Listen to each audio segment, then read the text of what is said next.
Welcome back to Dad's Deals and Dumbbells, where we talk dad stuff, business wins, and how not to throw your back out while chasing a toddler.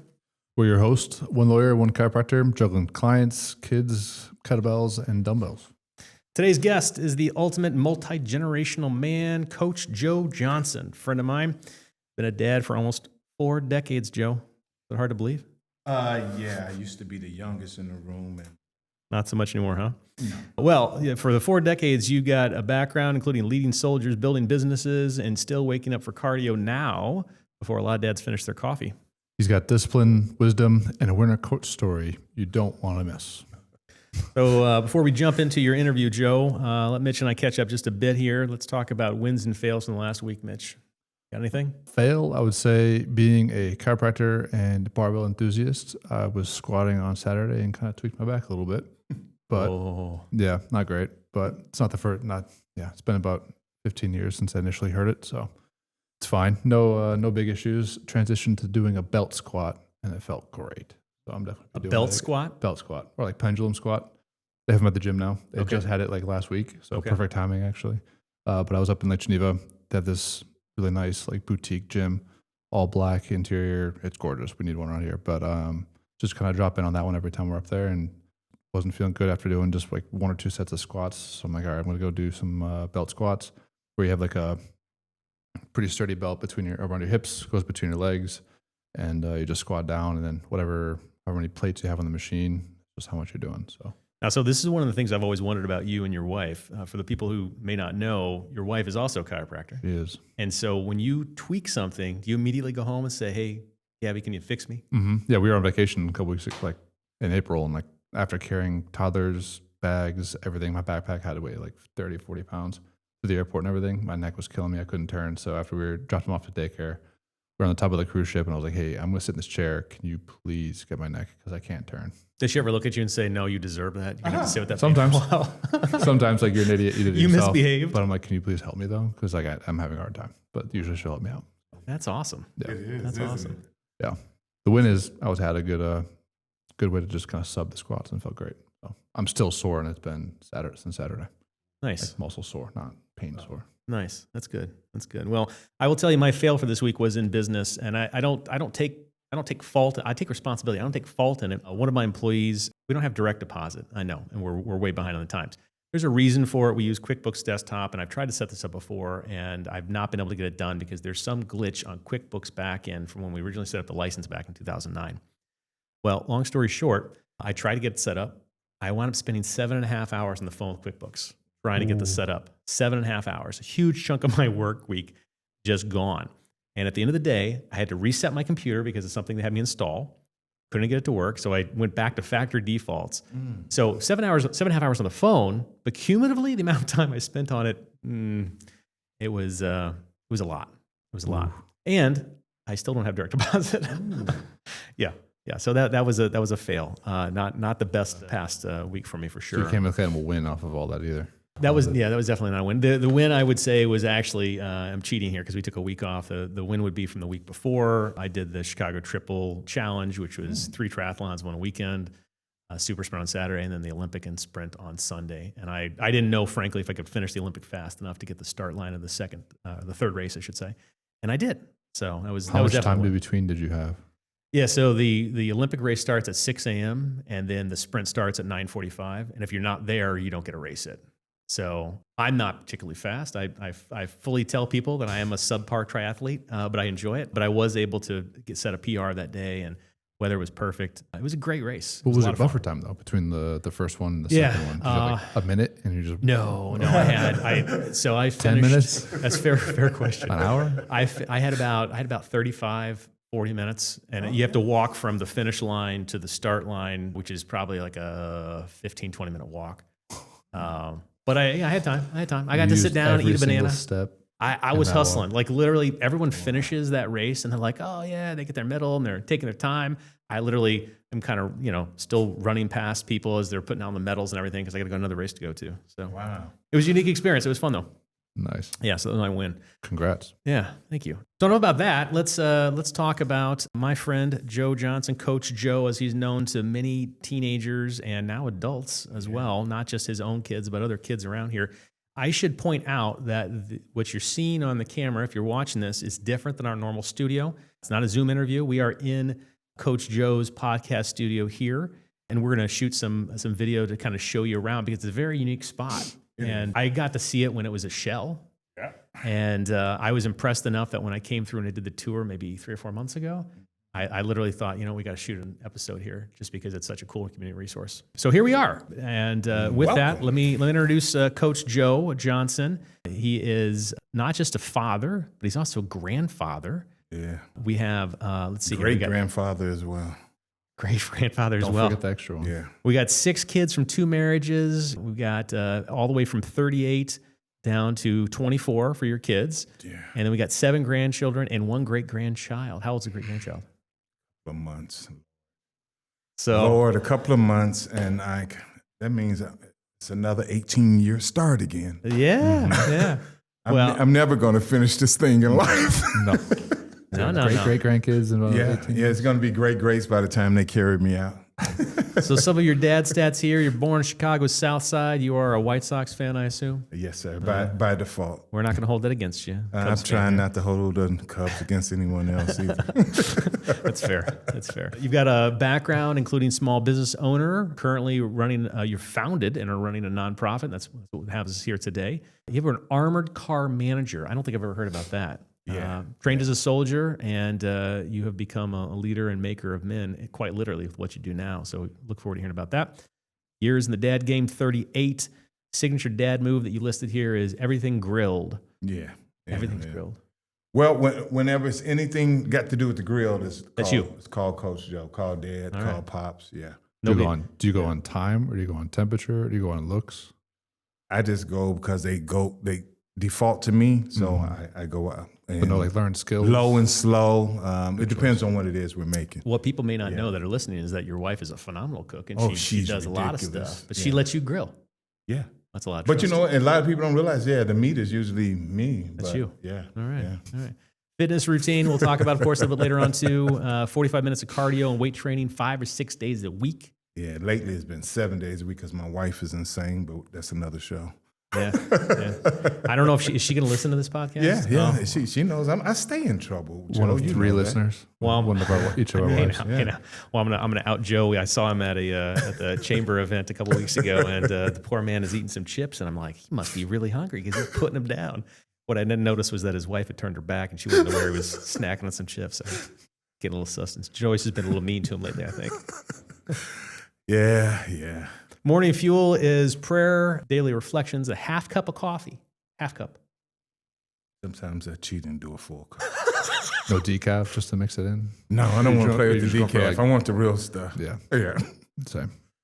All right. Entrepreneurial superpower is you 100%. Yeah, I'm authentically me.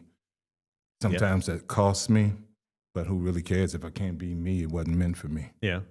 Dream day. I love what you put down here. NBA 2K, good food to drink, nap, no issues, family business, personal or any. Yeah, leave me alone. You can sit down, join me, and we can party. Or if you got bad news, catch me tomorrow. I get bad news every day. Good stuff. We like to ask all of our hosts to contribute to the dads out there and teach them something, whether it's about how they look at being a father or something about being a father. Do you have a dad hack that you can contribute? Well, I wouldn't call it a dead hack. I just go to my advice, my standard advice to my boys and to those gentlemen that I work with in the community and in the mentoring part. And it's always evaluate everything that's happening to you before you react. Give yourself time to process. Calm down. If it's something that's not going to destroy you 5 minutes later, anything, learn to just step it down before you have a reaction, before you have a response. And then things usually work out better that way. And then you refocus and go. And it's worked for me, and it's worked for a lot of the young men who have actually installed it over the years. It's good. Yeah. That's good. That's good advice for emails, too. Emails Emails and text messages and responding. Text messages, voicemails, negative reviews. Take a breath. Yeah. Getting subpoenaed probably for court. 100%. Lawsuits. Just slow down. 100%. Yeah. Slow everything down. Yeah. Yeah, I don't think anybody's ever regretted thoroughly thinking through a response before sending it. Yeah, well, But it's the other really way- helpful to the boys, I think, because sometimes they're very reactive when they're younger, and or if we lack a little discipline. I noticed over the years, I tell my boys, I noticed that the easier your father makes life for you, the bigger knuckleheads you become.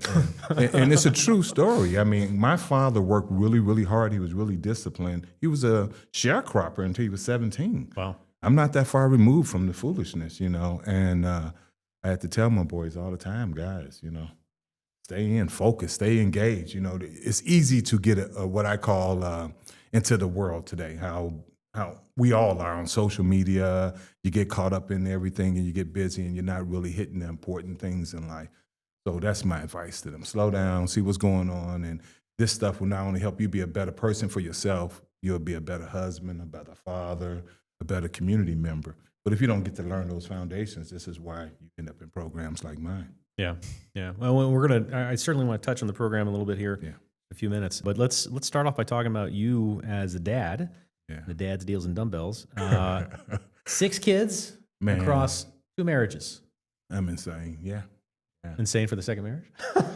I'm insane. Don't- Just in general. I'm just in general. that. I'm insane every day. Let's just say that. So, blended family dynamics. Any tips for people out there on how to make things Ooh, work? geez. There's stress there for sure, right? Yeah, it is. No matter And how good you are. no matter what dad. Well, I carry that dad banner. We can be the greatest dads. You're gonna always be a heavy. If you install discipline, boundaries, that's in any relationship, right?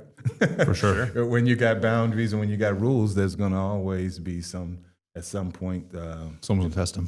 Yeah, and they may not like the fact that there's rules and boundaries. Nope. And so that's what it is. So we get these reputations sometimes, and usually when I find out about those fathers, I go, wow, okay, let me learn a little bit about them, and then I look into them. It's just because it's a pretty good man. And I learned over the years that good men are what keep our society great. Good men are what keep bad men in check. For sure. Yeah. For sure. And I just hope and pray that we get more of those, and that's what I'm working on, these young men, to become better men. You have experience that, I don't know, I don't think we had one guest on before that had grandchildren, I think, but we didn't really get into it with them. How is parenting grandchildren different than parenting your own children? I get to spoil the grandchildren. The big, mean, disciplined dad is a sucker as a granddad. The I get to boundaries go and loosen a take little bit. them. Oh, the boundaries, that's their mother and father's fault. They got to figure that crap out. That's not my problem anymore. Every person I've ever talked to that is a grandparent has basically said that they enjoy it more because they don't have to behave. They can do whatever they want. Yeah. And then when there's a problem, they just send the kids home. There you go. Is that it? I go let them shop, do whatever, and then, let dad figure out what I just did to you. It's a calculated move, I know. And no, I don't feel bad, Joe. I do it regularly. Can't wait for my time. You can wait a little Yeah, while. I got you a can long wait. time. I got a long Yeah. time. There you go. Wait for it. Test me. What was it like as you watched your kids start to parent? Did you try to jump in and tell them, hey, let me tell you how dad does it, what you need to do? Or were you able to sit back and let them figure it out? I had to sit back and let them figure it out. We got into too many arguments. I would A give. little unsolicited advice. Yeah, well, duh, I'm your father. I'm trying to save your life. So, Trying to help you. Yeah, let me advise this one to you before you do this. And, that thing experience, some of them want to have it on their own. So, For sure. yeah. So sometimes withholding advice, even though you want to give it, is the right move, is what you're saying? Yeah, seldom, though. Seldom. Sometimes I have to say something most of the time, I guess, especially if it has to do with my grandkids. And usually that's when I speak, when it's got to do with the grandkids. Mm-hmm. I said my others, they're grown, they're old enough to do whatever they want with their life. Yeah.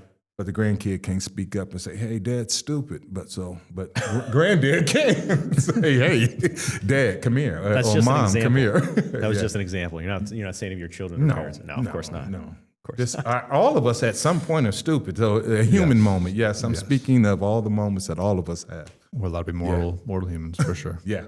Yeah. Some of us have it more often than others, let's just say. One of the items that I picked up off of your dad's stats was something about DCFS and a coat. Oh, brother. What is that? That was a huge dad fail. Oh my God. So Jonathan, my 24-year-old, at that time was 5 or 6. What's he say? I mean, he had to be a little older because he was walking the first grade at Pioneer. 6. Okay. It was winter. We know how winter is in the Chicagoland area. A bit chilly. Yeah. And he had on a coat, and mom wasn't at home. This is so it's one of those things where dad get the kids ready for school and send them out. Yeah, it was one of those days, scrambling, getting all their stuff together, getting them out. He miszipped the coat that morning, and I called myself fixing it and straightening it out and getting it going up.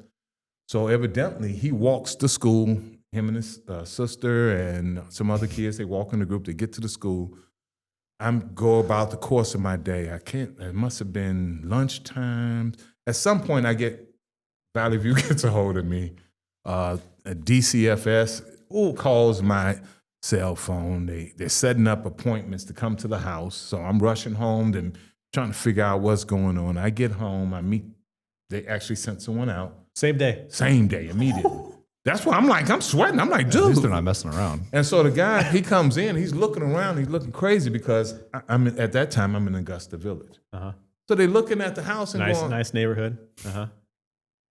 They're like, okay, clearly the kids are living great. They walk in the house, they look around, these guys are living. Sir, could you explain to us why did you send the kid there with no coat? What do you mean no coat? Well, who would send the kid out in snow with no? And well, he had his coat all flying open. The zipper did tear up, I guess, or something. And it really made me look bad.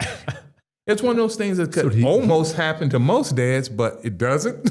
Yeah.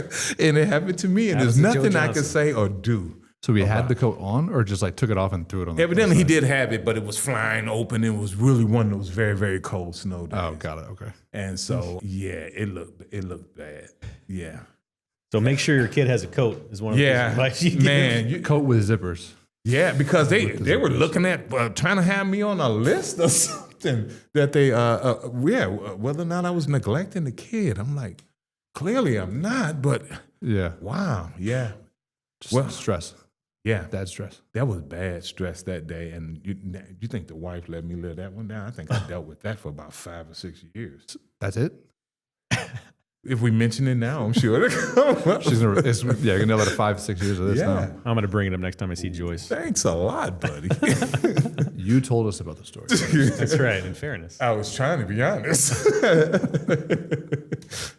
Yeah, that was a big dad fail. So, guys, we got to take our time when we're dealing with the kids. And well, in helps. In fairness to you, and I mean, I won't speak for the two of you, but I know that especially as our kids were younger, we each kind of had our own jobs. My wife and I did in terms of getting the kids ready and doing certain things. And I don't know how this has happened, but my teenage daughter wants me to make her sandwich before she goes to school. She's 16; she can make her own sandwich, but she wants me to make it. So she makes the rest of her lunch. I make her sandwich. My son prefers the lunches made by my wife. I mean, sometimes it'd be hot lunches. I'm not making a hot lunch. I'm not doing it. No. But she gets up, she makes his lunch. So we each have our own job. So if one of us goes out of town, throws everything off, over. Right? Yeah. Or when you've got 3 little kids that you're playing zone defense on, and I'm assuming you guys each have somebody who does the baths and whatever else. We primarily usually, luckily, they're good enough. They're old enough now to kind of just like contain themselves in the shower. Like all of them, like once they start screaming, like all right, one of us has to step in. But they can at least if we want like 10, 15 minutes to just like calm before bedtime, like all right, it's definitely shower time. Like go whatever heebie-jeebies you got, get them on the shower. But then in the morning, like Ellie is the one that will take forever to wake up. Yeah. So like if you try and rush her, it's meltdown city. So like my wife has no patience at all for it. But luckily I try to have some, maybe a little bit more than her. But depending on the situation. So I'm like, all right, Ellie, let's get this going. And then usually just kind of like tickle her to wake her up. And that'll get her going and like get out of the meltdown situation. But then this morning I was like, hey, here's your dress, here's your underwear, put it all on. For like 20 minutes, you're just running around the house naked. And I'm like, can we please get dressed? I'm like, we got to go to the bus in 10 minutes. You guys sound like fantastic dads. I'll say, Joe, do you miss any of that? I'm a fantastic grandfather. I was a horrible dad. I was like, yo, I said it one time. Next time, man, bodies are going to be flying. Oh, I try that with the middle one. It's game over. The first one, she definitely listens to that. Second one doesn't care. Third one, he's like, okay, whatever. It is entertaining how parenting has changed over the years. My mom had on the countertop, she had not jar, but it was a container that had wooden spoons in it. Yeah. And, this was the early 80s. And when I would misbehave, she'd get a spoon out. I never will forget the day that she made me pick a spoon. For her to She ever break a spoon? She never broke a spoon. She never, and it was mainly about the threat, right? Yeah. It was only a couple times I might have got the spoon to the rear end. No soap? I had soap in the mouth a couple times. Yeah. I do remember Oh, that. my It was God. nasty. I was like burping bubbles for a couple of days, man. That's a horrible thing, especially if they make you chew on zest or something. Oh, like zest, yeah. that. Yeah, I mean, let's at least go Ivy. Something good? Become a connoisseur of soap that way. Yeah, well, unfortunately, yeah. We didn't believe in potty mouths. I grew up in the church. Yeah. I remember that real well. Apparently, my father-in-law did hot sauce. Sometimes. Hot sauce. Hey, that sounds great. With some greens, some collard greens, some cornbread. Yeah, right. I don't think that's what's going on. I hated spicy, so that would have killed me. Oh, okay. Yeah? Yeah, no, that would have done well. But we have made Addie look at a hot sauce bottle. You threatened hot sauce. My That's wife phenomenal. made Addie look at a hot sauce bottle. Oh, wow. 'Cause she That wouldn't work with my kids. They She's they 6 going eat on ghost 16 now. peppers and everything. They cool. That looks Dad. delicious, Dad. Yeah. Let's go. my kids hate spicy. Like there's like these pretzels from Costco that have a really good seasoning on them. Yeah. They're like, Dad, these are the spicy pretzels. So I'm like trying to eat them. Like, no, these are really good. It's like garlic and Yeah. whatever. Like I could eat these all day. Like, this is not spicy at all. And like they hate those. So Wow. we'd say like, hey, here's hot sauce. Then she'll lose it. Nice. We haven't made her have any yet. So we're good. that threat alone was good enough to stop it. Thank God. Yeah. Is there any part of parenting that you miss that you had with your kids? You know what? I do believe that if I had some things to redo, I would read. Yeah. Spend a little bit more time with the kids. You know what? Stay in the moment. Everyone's in a hurry. What the hell are we rushing for? Your problems at work or whatever you're working through, it's going to be there in the morning. It's going to be there an hour from whatever moment. Knowing that with age now and the way the world works, I would go back and reexamine some of those things. And the other thing, a personal note, I would drag my kids to church the way I was drugged to church. What I find out is you may resent that as a kid, but when you grow up and you start dealing with real life problems or the world in general, it's nice to have a moral compass to fall back on. And when you don't force the kid to that, you don't give them that, and if you're not there for them, it could be catastrophic. And so I'm glad I had a chance to go back they were older to do those things, but I would have redid it when they were younger. Get involved. They need a moral compass. It's great for a boy to learn to be a man, but it means nothing if he doesn't learn to be a good man. For sure. Yeah. It's interesting. There's a politician who's very successful who I won't name by name, but they told me that they look back on their decade-long career, and when they were there to raise their child, they weren't really there to raise their child. They were busy out doing political things, and they were very successful at that. Mm-hmm. But they regretted it greatly. Yeah. And my daughter will be graduating high school in a couple of years, and we're already looking at, this may be the last time we take this vacation, or get to do this, and we're all going to be together. And It goes like that. it does, and it snuck up because when first year of high school, especially maybe a little bit last year, I wasn't really thinking that way. Mm-hmm. Now I'm thinking that way a lot. Yeah. A lot. I'm watching my friends post pictures of their kids going to college, and I'm like, oh God, it's coming soon. Yeah, it is. So that's solid advice, Joe. Solid advice. Let's shift gears a little bit here. Let's talk about your professional life. Tell us a little bit about your career path. Where you started. Wow. I tell you, born and raised on the South Side, I had a interesting upbringing. I'm a son of a Chicago police officer. My mom died while I was young, but it was to breast cancer. As I told you, my dad was an actual sharecropper. He had to run away from Georgia at the age of 17 just to make it up north. That runs a lot throughout my family. Everyone has served in the military at some point. My uncles, one of them was actually the lone survivor of his unit in Vietnam. And Wow. it's not funny, but the funny thing is that he had Olympic type speed, and he was supposed to be in the Olympics that year when he got drafted. Oh, not Olympic type, Olympic speed. Like He was an actual Olympic sprinter and hurdler. Wow. So he would have been in the Olympics, but he ended up getting drafted in. It's like tree trunks and weeds. Yeah, he didn't get to cry bone spur, but he went on out there and did his job. Even from a state in a country that wasn't welcoming to him. Yeah. He's from Georgia, you know. Yeah. So anyway, you get out here and evidently their unit get overran by the Viet Cong. And he gets up and just starts hightailing it. He says all he remembers all the shooting, and he remembered like a bee sting. And later on, the bee sting ended up being a bullet in his butt. Ooh, so he's the real Forrest Gump. Oh yeah, he's literally exactly, and he outran the whole situation. Right? Everyone in his unit died. He was the only survivor. Wow. He did get a Purple Heart because of the wound. Wow. And that world-class speed came in to help for him. Yeah. Wow. But everyone in our family served. My father served. He made his way up from Georgia, walking the highway system into Columbus, Georgia, and then. Although he couldn't drive a truck, he lied and told him sure. So he basically bust truck gears all the way from Georgia to Illinois just to get up north. Wow. And at some point he met my mom working at Spiegel's, and the rest is history. She drug him into church, and that's where my upbringing started. Okay. Where my All dad right. comes in. And then so did you go from high school to military? I was in JROTC, Army ROTC, when I was in high school at Chicago Vocational. Moved up very quickly as a leader. Ended up being, there's 31 high schools in Chicago at that time with 11,000 kids in the Army ROTC. In my fourth year, I was what they call a cadet colonel. I was the lieutenant colonel. I commanded my school. So everyone that was in ROTC at that school was under my leadership. They take all the leaders of the 31 schools and we compete. We take tests, interview, go through a process. They take the top 3, and we battle it out, and then they pick who the leader is, who's the colonel, who's the general, who commands all of it. That's me. Wow. At the time that I was 16 years old. Wow.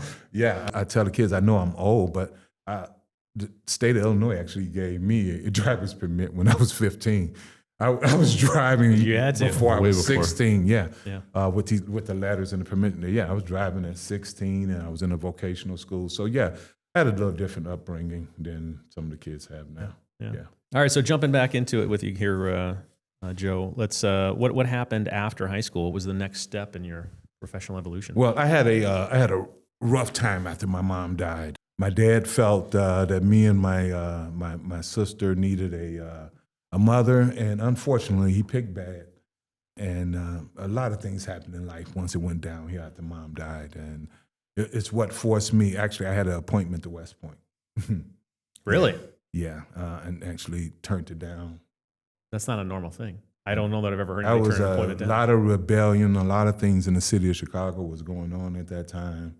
Was fresh off mom's death. The new wife was a pedophile. We can go on and on. There was a lot of horrible things that shaped the man who I am today. Wow. And at that time, at the age of, I had dealt with things for years. By the time I got to 17 years old, I had to make a decision that unfortunately some men in urban areas have to make. You know, you go in the streets and you deal with these gangs and this foolishness. Or I was going to end up somewhere that I wasn't built to go, which is like jail, because if those that know me know I don't take bull. So where is that going to get me? Mm-hmm. You know, and so I realized that's where the military came in. I had all that training from ROTC. It was the natural next step, but I was too silly at that time to just go ahead and take the West Point appointment that still would have took me through. I rebelled, you know, dropped out, messed around. I graduated out of high school, but I went from there. I just said, hey, take me straight in. I went through the enlisted way. And really? Even then, enlisted. Wow. Even then, they started me out as an E3. So that tells you where I was, how mature and a leader of men that even the Army knew who I was. Yeah. Yeah. What made you want to turn down the West Point thing and go enlisted instead?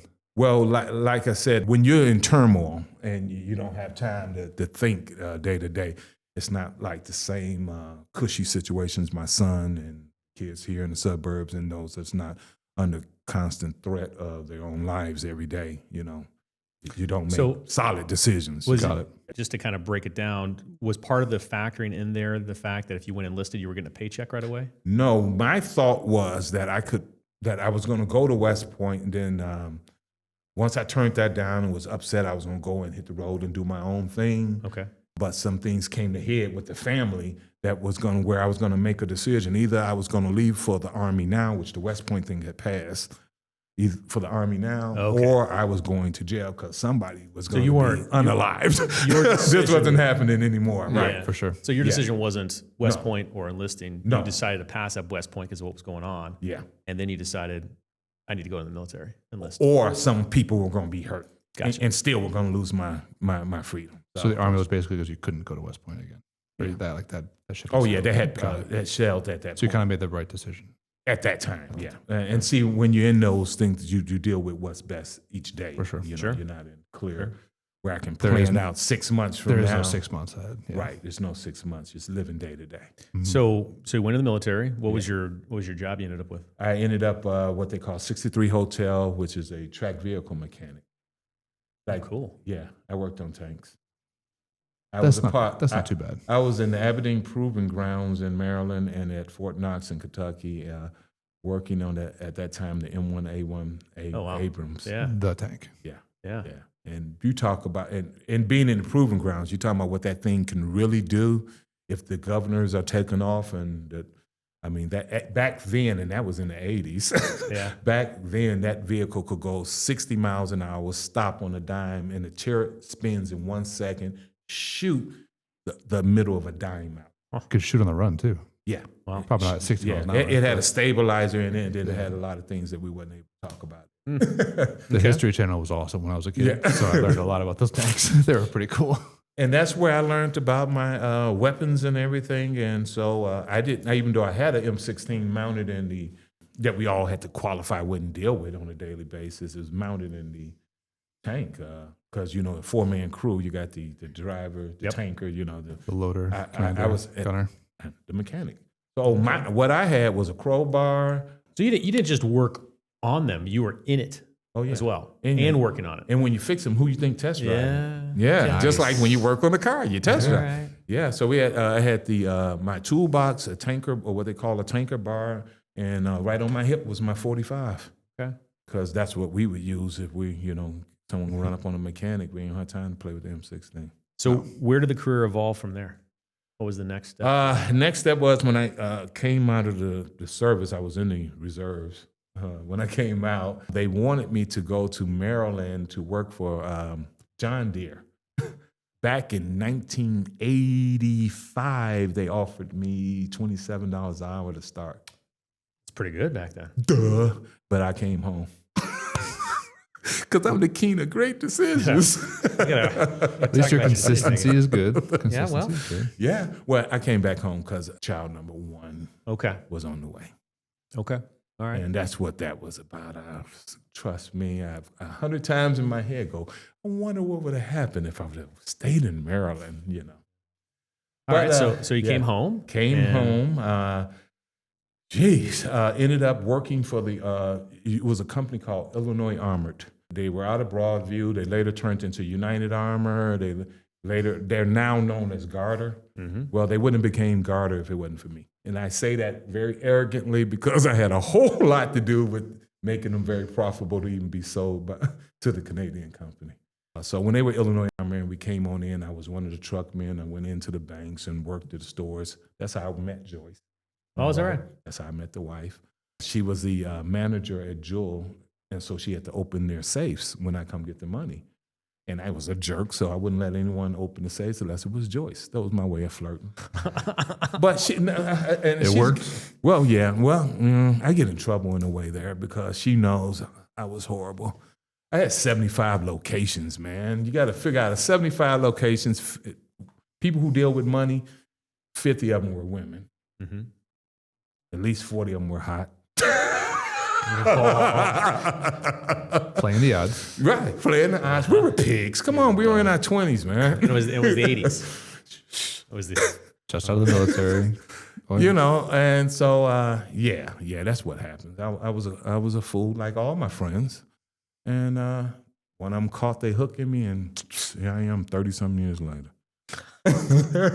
You say with a bit of disdain, but I know you're happy. No.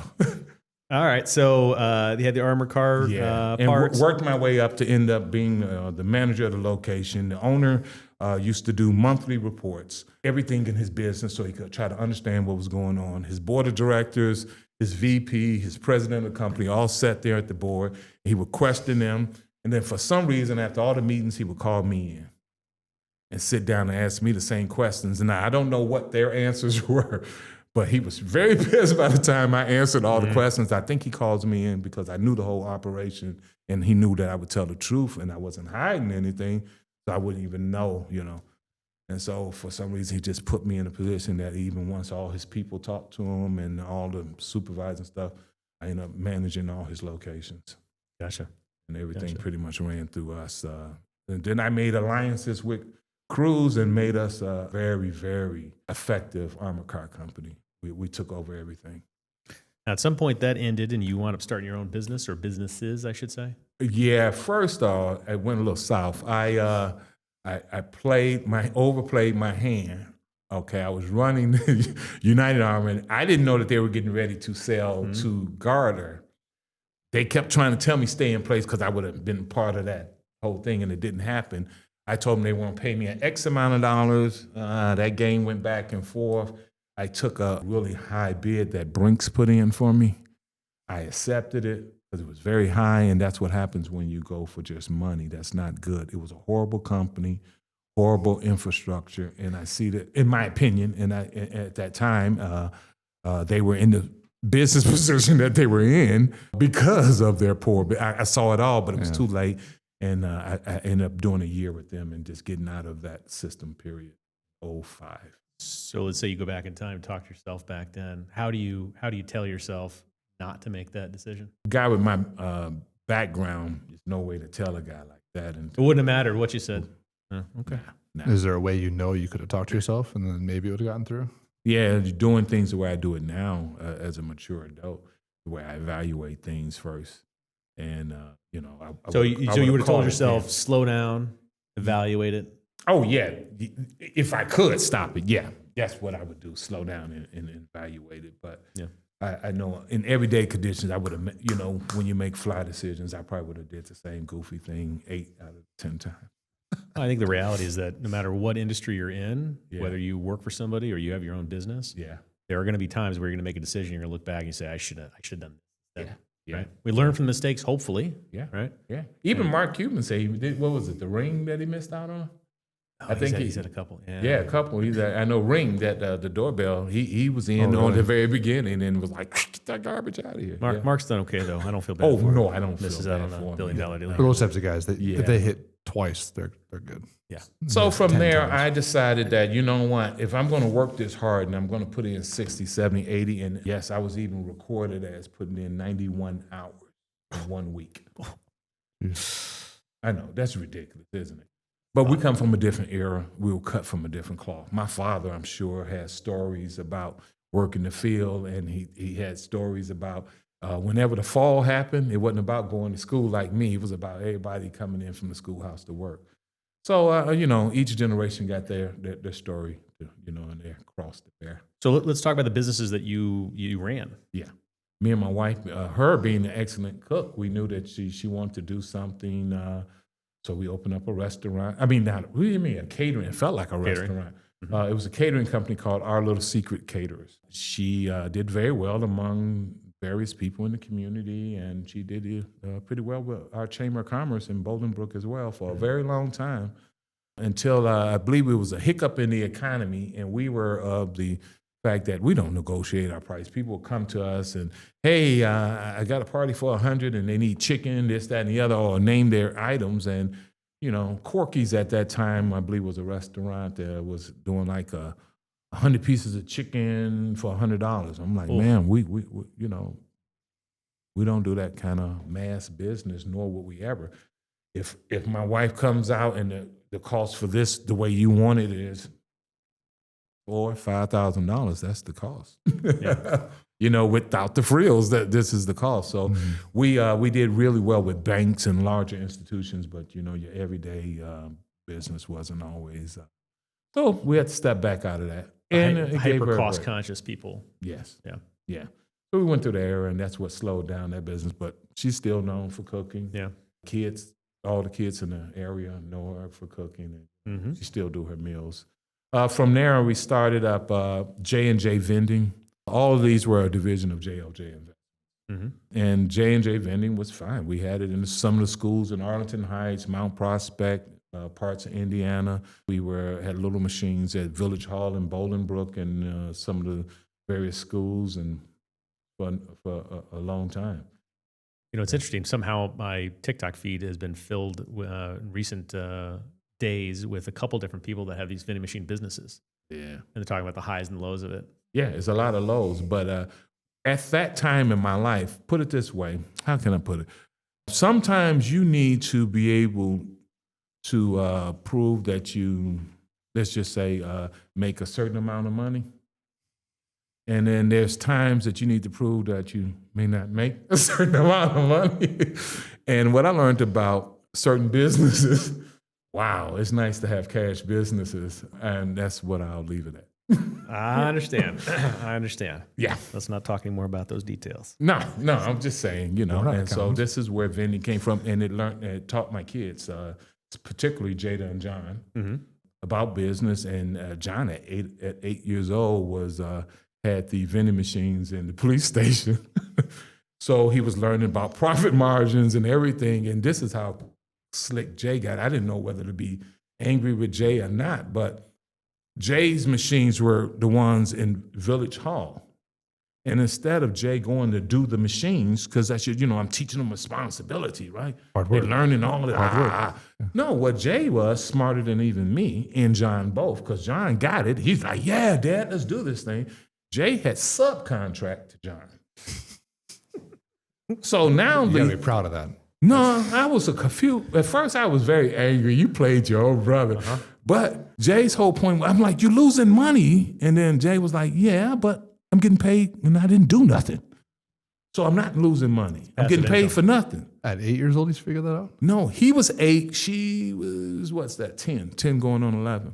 Okay, got it. I'm like, Passive income. She figured it out. So they were learning, and John learned as well. He knew once I started the non-for-profit and was working with at-risk kids, he would do things because he was a little leader himself.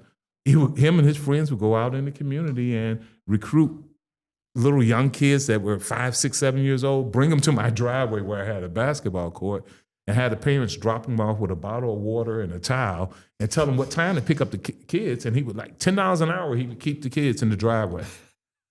So Nice. if you want to lose your kid for 2 hours, you drop him to Jonathan in my driveway, and he was Coach John doing the same things I taught them. And now my kids are crazy. And then they'll take my lawnmower, my snowblower, and John would identify who's a single mom, who's elderly. These are the old people.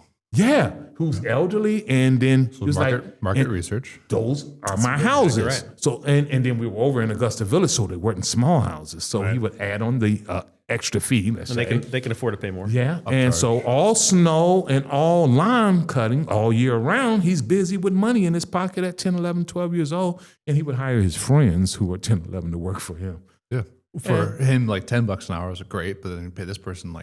I'm like, all right. Well, he'll be on site Done. making sure it gets done. Managing. Yeah, managing. go. Yeah. And that's so he basically would rent the lawnmower and the gas from me Would he pay you? if I wanted it, yeah. Should have taught him that too. And kept it all for years, expenses. yeah. Yeah, we've done that before in other So areas. like a $5.29 or something. Yeah, but no, this kid would walk around with $200-$300 in his pocket at that age. No, he would make me and his mom look like, what? Yeah. Nice. Yeah. Nice. Smart. Well, let's shift over to where you are now. Yeah. Right. Yeah. Ice and Fire Leadership Academy. Explain to people what that is.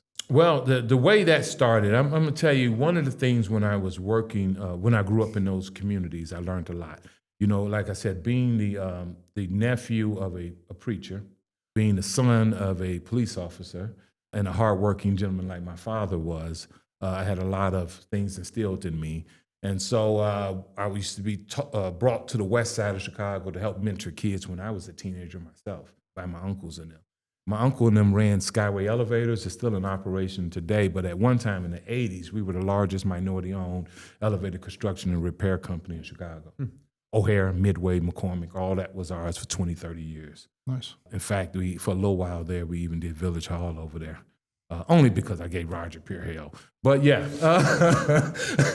You do our building. Fix our building. That's where we were for a short time. We were over there at Village Hall and in that particular area. So what my uncle would do is, with his money, which I never understood, I just watched these things, but he would buy, on the weekend, he would have me and my cousins rent U-Hauls with trailers and go to Sears and Roebuck and buy all these washers and dryers for single moms on the west side of Chicago. And we would drive and deliver these things to these women's homes and apartments. And he was weird. He would make us go to auto auctions and bid on cars on the weekend and then drive them and give them to mothers that were happening to catch the bus on the west side of Chicago.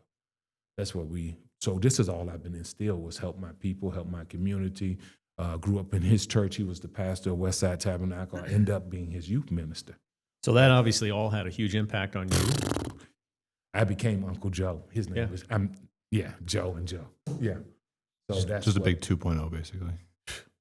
And Joe 2.0. This is all I knew. This is, besides I knew the hard side of life, and I also knew the other side of the family's life. So it made me who I was. So you obviously saw an opportunity for people in the community here. Healing people, wherever you're at, whether I was there on the west side, south side, or when I found my wife and moved to and found her because she was in Bolingbrook. Ice and Fire, though, is Basketball Leadership Academy is kind of how you bill it, you talk about it. I'm a football player. It does more than that, but I'm a football player by heart, okay? I played for CBS. One of the things that the Army wanted me to do was play football. Excellent. I should have been pro, but I had all those problems. I'm a linebacker. I knock faces off. Yeah, and I eat up the offensive line, do what I got to do. Interesting thing is, I come out here and I coach football and stuff over with in Plainfield with those guys for a few years and stuff. But what I learned in Bolingbrook at that particular time, basketball, what was popping off. It was in the times of Coach Smith and the girls' teams there in Bolingbrook. To be able to work with some of the kids, basketball was the outlet. That's how basketball got chosen. I hooked up with individuals that understood the community, like DUCAP, and went into my community. At that time, in the in mid-90s, it was not that very many non-for-profits working with at-risk kids. We were more or less, in my opinion, overlooking them or pretending that it wasn't happening. So tell us your typical, we call them student, member?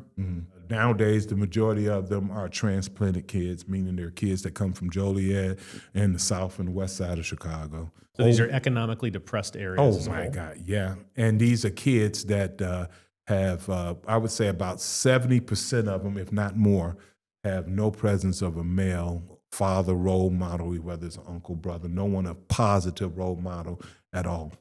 Yeah. Okay. So we're basically dealing with those that we all, society by default, ignore, or they're just handled by putting in detention until you can put into prison.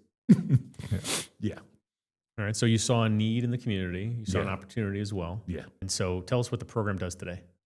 Wow, we do so much. It's almost ridiculous. I never thought we would get involved this deep, but it's not just about mentoring, because mentoring covers everything in your life. So we do financial literacy, things that aren't taught in school. We actually do trips every year down to Springfield, talk about civic engagement, which in a lot of these minority communities, they definitely don't talk about that, because if we ever did any civic engagement, there'd be some ass kicking happening. So we realize that the lack of information and understanding how the government works or who these officials are. You don't even understand who your assessor is and what the township does and what their purposes are.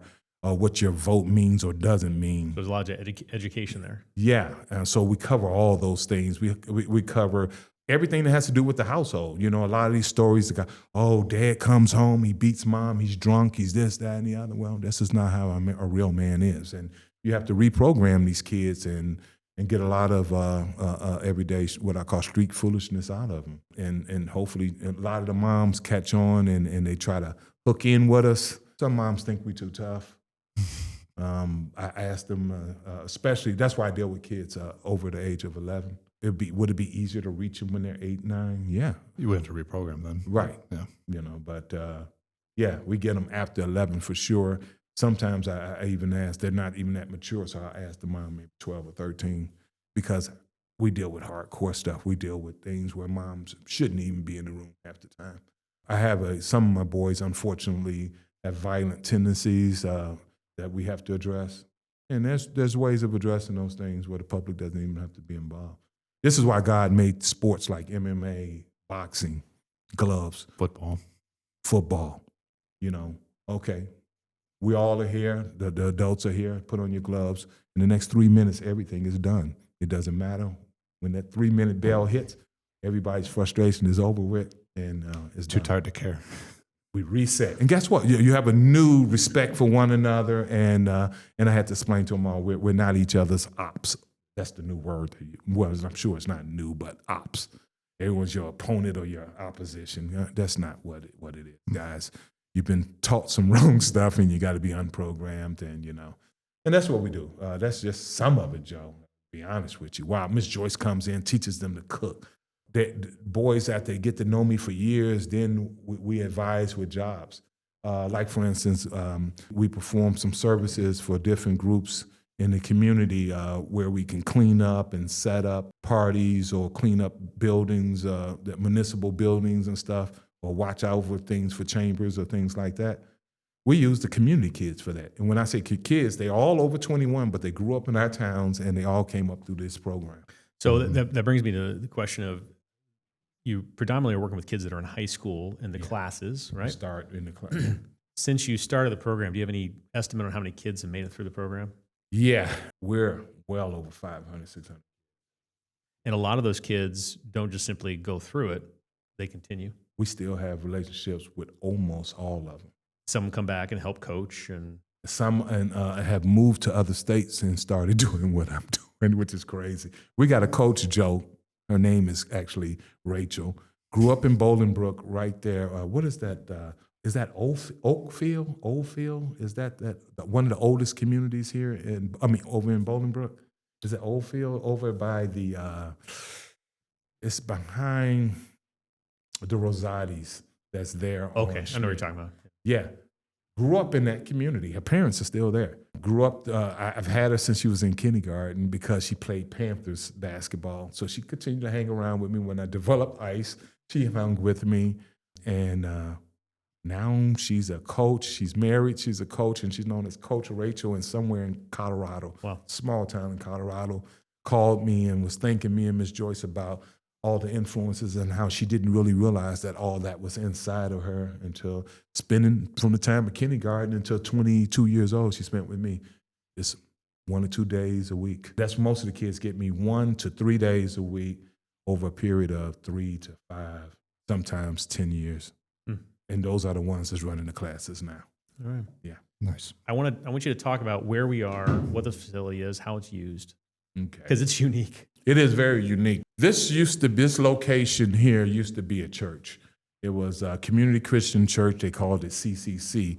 They were a part of the Vision program when this community was built. This community was built by a company called Marquette. The majority owner is a older gentleman by the name of Nick Ryan. Excellent guy. In fact, that Ryan building that's downtown Naperville is named after him. Inside there is his offices at that Indigo Hotel. All that's a part of his business. They developed the Riverwalk that's in there. Here, this is their crown jewel from 1999 when they built it, so that's why they get so much traffic through High Point here. There's over 700 apartments here and 70 homes, single-family homes that belong to the association here that uses the swimming pool, the volleyball nets, the fire pit, the fishing, pond, the community square park where we do concerts here. It's kind of a town within the town. It is, and that's where this town hall that's in the middle here is made. It's live-work units. We had a hard time getting them passed, so I'm not going to go any further. I'm not going to make anybody in Romeoville mad at us. But it was not it was not approved for commercial at first. It was going to only be a residential. But I guess all of us had to show up in the community a few times. But anyway, now, as you can see, they're built, so we got it. What it allows these people to do is that, for instance, if I was an entrepreneur and I wanted to open a business, I could move in here and not have to pay extra rent somewhere else with this new startup. And because the idea is that there are living units on the second. Is there a third floor too? No, second on the back end, and in the front end is your business, like where they're set up where you can be a cafe, a barber shop, a small law office, or a little tax. So it's a mixed. It's kind of a mixed use area. Yeah, and so it's as soon as we're able to get the people to realize what that is, because they filled it up right away when they built it. That's what that's going to be utilized for. This church then got converted. We had no clue why the basement was here originally. And so the first time I was in this building, this basement was empty. It was almost complete, total shell. There were no walls. There were no lights, electrical. Over those years, those kids from the church, there's a church that's in several churches that's involved here as part of community partners. The kids here were being supervised by actual people in construction that know what they're doing. So each guy would have maybe 5 teenagers with them, and they built the infrastructure of the whole deal here as far as putting up the what you saw, that infrastructure stripes and stuff up, and that went on for years. They didn't have the money to get it done. I want to say the final numbers is they put in $1 million of labor and $1 million in material, all donated. This building is debt-free.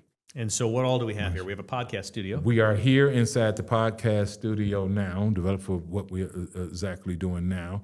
Across from us here in this next room here, this will be what we call the School of Arts. Allie, who's one of our partners, run that program there, and you can come in and get voice lessons. You can learn to play a guitar, a piano, anything in those arts. Allie can set you up with classes and get you going. Next to Allie is one of the partners, the Church of High Point, that's very involved with the community here and supporting the community. So they have an office here where they can refer and get help. And upstairs, we have Paracone, which is a counseling service for anyone that may need those type of services. And right next to the church is Ice and Fire, which is my location there. That's where I work with the youth here in the community. You've got a dedicated space there that can be used as a classroom, as a meeting room. And meet everything.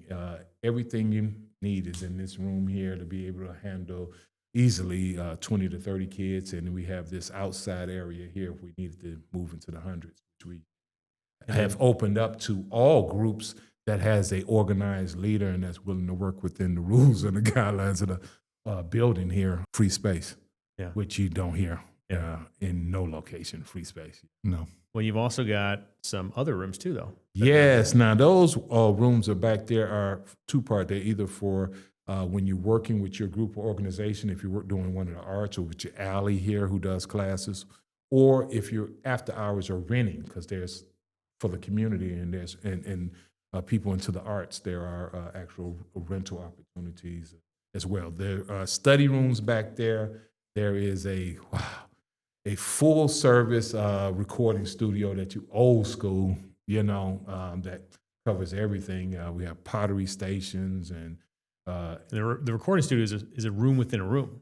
It is. Or professional sound kind of quality. It's all professional. In fact, it's sawed away from the building even so that the vibration doesn't even go through the walls. I mean, they went through every ridiculous preparation they could, and they did it 20 years ago when it mattered. So as time went, this is what happened. And Romeoville says that is one of the best built build-outs that, if everybody did it this way. That'd be nice, right? Yeah. So a lot of opportunity here. Lots of opportunity for organizations and groups that's really trying to have an impact in their local area. Nice. And we team up. So I team up with the churches. I team up with other organizations, and we call ourselves the High Point Program Partners. And so we work along with the main non-for-profit, which is the non-for-profit arm of that Marquette company, the Institute for Community. So what we really have here is there's space for Ice and Fire, the organization. Right. There's some community space that's shared, and there's other space for other nonprofits too. So it's a unique Space, open up to everybody, and there's just a few anchors that, let's just say, that are here that are serve as, how just like a mall, you have all these different variety of services that are available to you, but Macy's and Kohl's might be the anchor stores. So basically the Institute for Community, the School of Arts, Ice and Fire Leadership Academy, those are anchor, at the Church of High Point, those are anchor groups to hold down the partnerships that we have with several groups and businesses that come through and work with us. Anything else you want to tell us about the space before we move on to the next section here of the interview? No, there's a rental room down here. Just there's a lot of activities happen in this area. Concerts, plays. There's a lot for kids. Summer camps. There's a lot for kids and adults, and even the seniors now as well. There's a lot of senior activities here. My big question is, where's the basketball court? Basketball court is right across the park, right here, all right on the grounds, and that's the other location that we run. Nice. Yeah. Perfect. Four Seasons. There you go. All right, we're gonna switch gears now here. We're gonna do a little segment that we call Deal or Dumbbell. We're gonna ask you a question, and if you think it's a good thing, it's a deal. Okay. If you think it's an idiotic thing, it's a dumbbell. All right. Okay. So if you agree with it, it's a deal. If you disagree with it, it's a dumbbell. Okay. First statement is you can't be a great dad if you're not physically fit. That's a dumbbell. Okay. Yeah. Fat dad's got to be involved too. Men need to suffer to grow. Unfortunately, that's a deal. Pain, no gain. Yeah, so leading with love makes you look weak. That's a dumbbell. Agreed. You should always put your kids before your business. That's a deal. Morning routines are overrated. Just go to work. That's a dumbbell. If you're over 40 and you're still chasing your PRs, you're doing it wrong. Your PRs. Yeah, your personal records. You're still trying to be the athlete. Oh, that's a dumbbell. You stop chasing stuff, you stop existing. Entrepreneurship isn't for dads with young kids. Ooh. It goes back to you should Now, push your kids before why your business. why would you guys give me this one? You know what? I'm going to go ahead and say dumbbell. I want to say deal if you have enough common sense to understand family's more important than business, but let's go dumbbell because most of us don't have that sense. Yeah. Yeah. That's a tight one, especially with number 4 there. Yeah. Oh, yeah. Kids before business. Yeah. It's a real challenge. Yeah. Right. Yeah. I started my law office literally, I think it was 9 months before my wife got pregnant. Wow. And I went from a good salary to no salary. Yeah. And that was the right timing. Yeah. If I had done it after we had kids, I think it would have been. I don't know if I could have done it. You did, right? Yeah, we 2019 found that we opened up the office, or we took over the office. I think the smart move is we didn't start from scratch. Though. We purchased our existing practice and just grew it from there. We doubled it since 2019, I would say. So yeah, we took over in April. My wife gave birth in August. Wow. So it was definitely a long run there. So. Wow. A little bit of challenge. A little bit of challenge. Man. Yeah, there's a lot of challenges at this table here. Some good experiences in the back. Yeah. So let's shift gears to the third part of our show here about the dumbbells, the fitness, health and fitness, trying to stay healthy. Part of your morning routine is working out 5 or 6 days a week. Yeah, I've worked out all my life. Coming from the South Side, being an athlete, you worked out constantly. We just call it play, but nowadays I realize it's workout because if you work from sun up to sundown, sweating and the whole deal. Football, basketball, baseball, all in the same day. There you I go. grew up in that generation. What's we your were routine always now? What do you do now? fit. Wow, I had to have some wake up calls. Such as? Well, for instance, a lot of that time I was running around handling business stuff. I wasn't necessarily on top of my body the way I was in the Army. You know, I jumped out of planes too and things like that.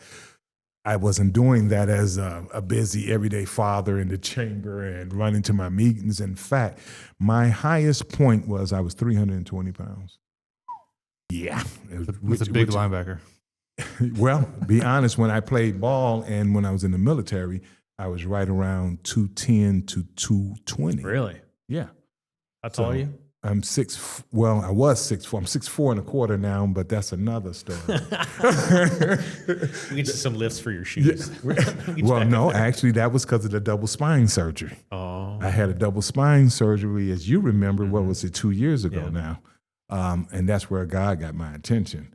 He says, Joe, you have done a lot of things that and I did a lot that I felt that he was putting on my heart. But I'm like a lot of men, hard-headed. We do our things our way, and you get caught up in the things of the world. You're chasing money, and you're doing the things that really not necessarily immediately important. I call it sometimes getting Americanized, that dollar.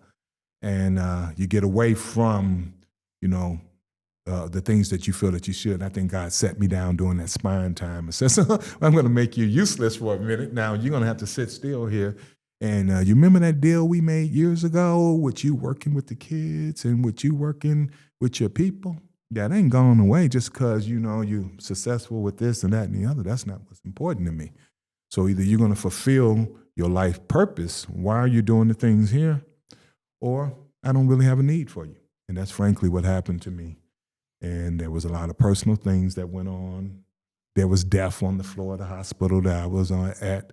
And there was people dying every night. It was during COVID. Yeah, it was some crazy times, and I could feel those spirits at that time. Some of the doctors would say, well, it's the medicine we're giving you.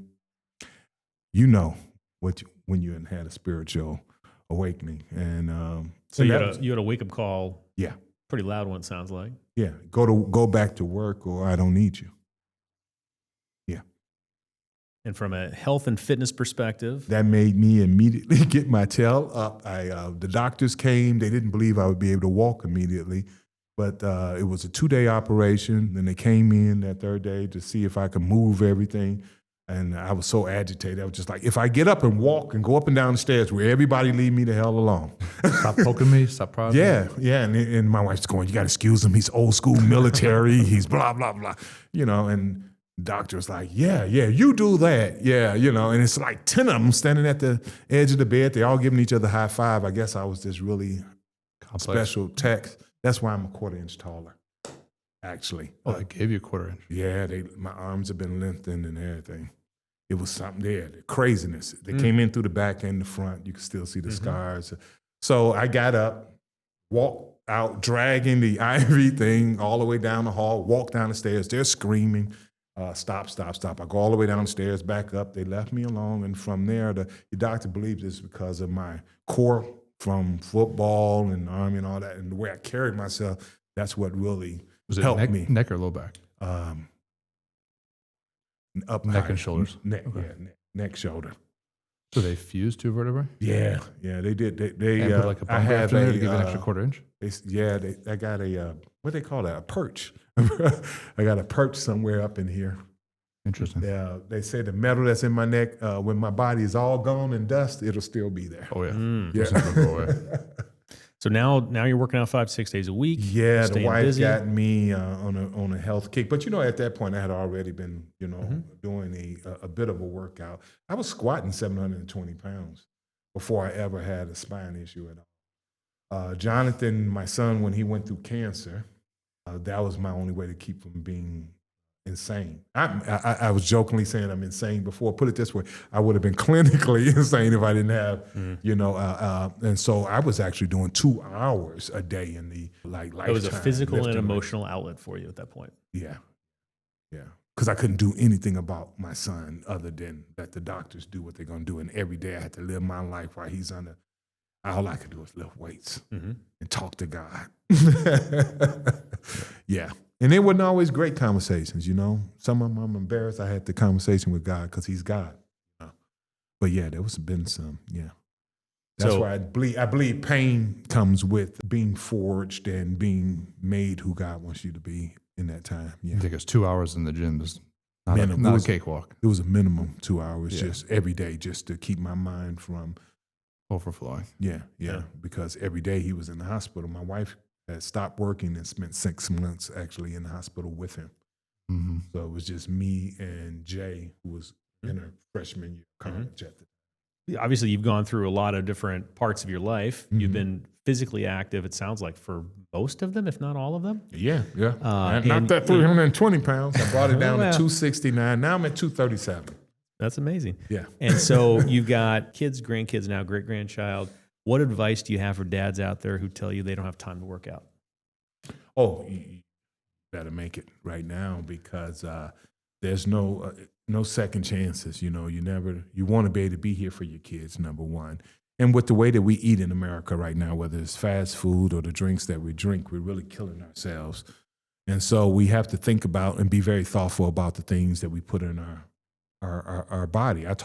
That's another thing we do with the kids because, they love cheap snacks and stuff, and they don't have a choice. They don't have jobs, so they don't have money. They have to eat what's cheap, and cheap stuff is garbage. Yeah. And I have to explain to them, you want to be an athlete, right? So, like Derrick Rose, he put all that candy every day, 2 pounds of candy every day when he was growing up used to go in his body.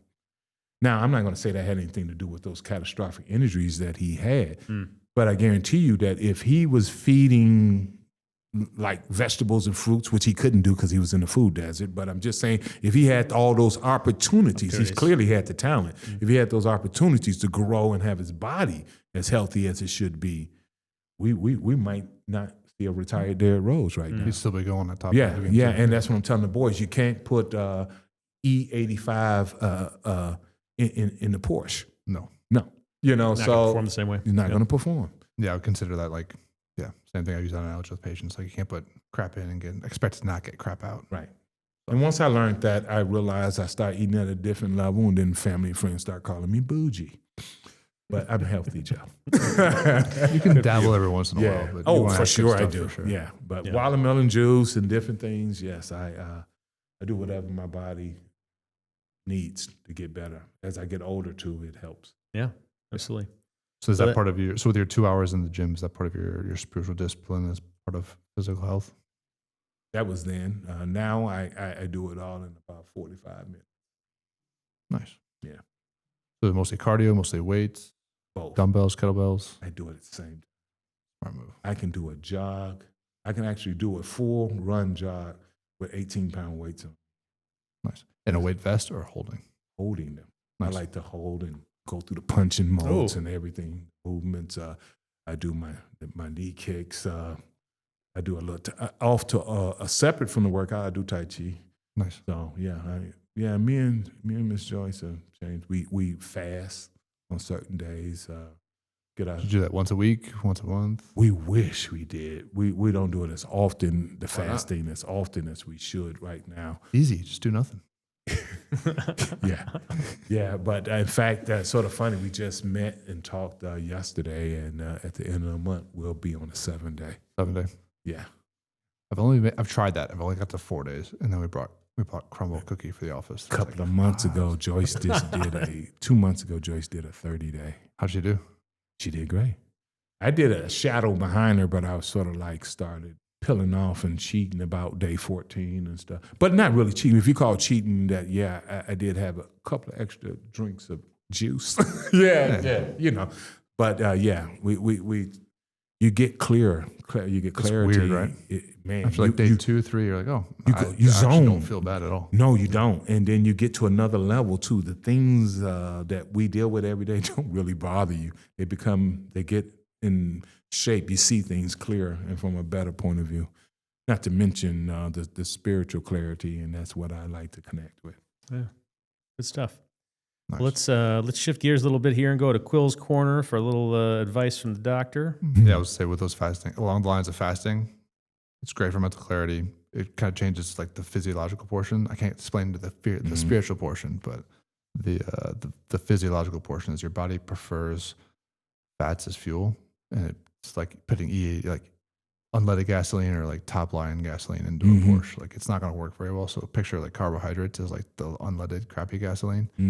You'll still function, it's just not going to be at 100%. Yeah. Put the good gasoline in, that's more fats for your body. So, or fat as your fuel for your body. Your body prefers that, so you get more mental clarity, better brain function, less inflammation, so it's going to be better for your joints. So all good things as far as fasting, but obviously you want to still keep your you do the micronutrients like sodium, potassium, magnesium. So you still want to supplement with some salt and some of that in the waters. Yeah. So you can still do it with just water or broth, bone broth. When we did ours, so we did a lot of bone broth. Okay. For somebody who's curious in this conversation is thinking, hey, maybe I'll give fasting a try. A first-time faster, where do you tell them to do? Just do 24 hours. Just do intermittent, like 24 hours. The hard part, though, is like that 24 to 48 hours because you're transitioning at that point from like day 2 to 3. You're transitioning from carbohydrates as your fuel to more fats because you're burning your own fat stores. Right. So that part gets a little sketchy. It's not very fun. But once you get past day 2, 3, you surprisingly feel really good. And you don't have you don't really crave food very much. My issue is I would just fantasize about steak. Yeah. So I'm like, I can't wait to have steak or steak tacos. And see what it is too, when you first get and then you think your stomach is rumbling. It's not. It's actually processing, getting all the foolishness out and resetting. You're not really hungry. And if you ignore it and have discipline, it'll kick in the day later or two later. And those cravings, I read one book, can't remember, like The Complete Guide to Fasting or something like that. Your hunger sensations are more like social behaviors that you learned. Yeah.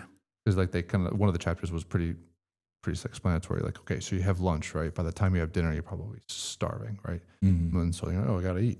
But then you go from, which is maybe 5 hours tops. Then from dinner to breakfast, most people wake up and like, I'm really not that hungry for breakfast. I'll have like something small, like a bagel, half a bagel. But when you get from lunch to dinner, you're like, I could eat an entire horse. I'm so hungry, right? So like, but why? Like you're only 5 hours from this last meal from lunch to dinner, but from dinner to breakfast, that should be 10, 12 hours maybe.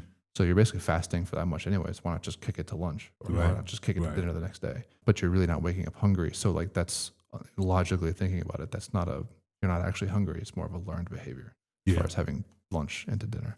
Yeah. So you're really not, those cravings really aren't the lack of food. It's more just, I should be having food in my mouth at this time of day. It's like a circadian rhythm. Like, you go to sleep, you wake up at certain times. Yeah. Exactly. Wow. Good stuff. Good stuff. Well, let's talk about some takeaways from today's interview. I've got a few notes here. I'm sure you do too, Mitch. One of the key pieces of information, Joe, that you shared was evaluate before you react. Yes, sir. Set some rules and boundaries. Occasionally withhold the advice, even though you have it. Yeah. No unsolicited advice. Yeah. Well, some of it you got to give. Like I said, it depends on how close you are to the grandkids. Yeah. Make sure your kid has a coat. With the zipper. With the zipper, please. Or be prepared for DCFS to come to your house. Yes, directly. Same day. Don't rush through parenting. Look for the opportunities that present themselves. And again, delay before you make a decision. Make sure it's the right one. Yeah, I'll say my big one is definitely don't put the business before the kids, because we're in that young kid stage, having 6, 5, and almost 5 and almost 3 at this point. Very easy to get sidetracked and the kids will be fine. They won't remember. And they're starting to remember some things. Yeah. If someone wants to check out the Fire and Ice Leadership Academy, how do they find it? What do you recommend? Well, the best way to find us is connect with the Bolingbrook Chamber or either the Romeoville Chamber. They can find us on Facebook at Ice and Fire Leadership Academy. And they can come visit us in Bolingbrook at the Anarino Center on Fridays at 3 p.m., or they can meet me almost any other day of the week, especially Mondays and Thursdays after school, here on the High Point campus at 174 South High Point Drive. Just give us a call. My number is published. Everybody in the community of Bolingbrook, Romeoville, Crest Hill, Joliet knows it. And we're here for you. We're here for our community. Perfect. Well, that is a wrap on this episode of Dad's Deals and Dumbbells. Big thanks to you, Joe. Coach you, Joe, for showing us what real legacy leadership looks like. Not loud, but lasting. Sometimes loud. Yeah, sometimes loud. It's okay. Be 100% authentically you. For sure. If you laughed, learned, or felt called out in the best way, hit the subscribe button below, leave a review, text this episode, another dad who's in the grind. And if you've got a wild dad story, crazy fail, like you forgot your kid's coat, or you got a question for the inbox, feel free to email us at dadsdealsanddumbbells@gmail.com. Check us out on Facebook or Instagram.